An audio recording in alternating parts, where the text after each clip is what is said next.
ni maalum kwa ajili ya kufacilitate shughuli mbalimbali za Simba Sports Club za kimaandalizi kuelekea katika mchezo huo, ikiwemo shughuli za hamasa. Kwa hiyo nichukue nafasi hii kwa niaba ya bodi ya wakurugenzi ya Simba Sports Club na management ya Simba na wanachama na mashabiki kusema asanteni sana Azania. Hakika mmeonesha ukubwa wenu kwa kujumuika nasi katika fainali hii ya kombe la shirikisho barani Afrika. Mafanikio tutakayoyapata hapa kwenye fainali hii yatakuwa ni mafanikio yetu sisi Simba Sports Club nanyi Azania Bank. Baada ya kutoa dibaji hiyo, tumewaita hapa kwa ajili ya kuzungumzia machache ambayo yanahusiana na fainali ya kombe la shirikisho, fainali ya mkondo wa pili ya kombe la shirikisho barani Afrika.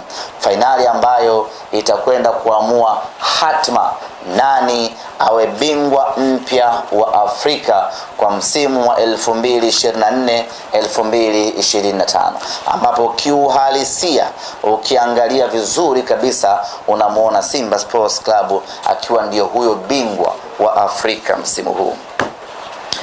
Mechi yetu itakuwa ni tarehe 25 ya mwezi huu wa 5 na mchezo utapigwa katika uwanja wa Amani pale visiwani Zanzibar.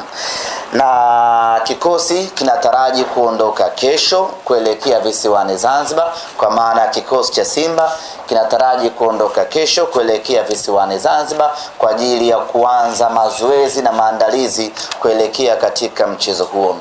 Mara baada ya kurejea kutoka Morocco, timu ikapata mapumziko ya siku 2, kwa maana Jumapili tuliorejea na jana Jumatatu.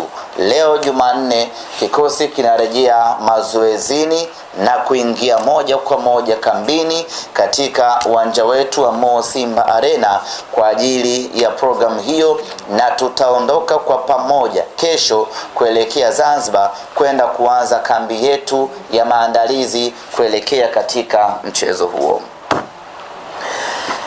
Mechi yetu inachezwa katika uwanja wa Amani, na hii ni moja kati ya habari kubwa sana ambayo imetikisa Afrika kama si dunia kwa ujumla, baada ya mchezo kuhamishwa kutoka uwanja Benjamin Mkapa kwenda uwanja wa Amani.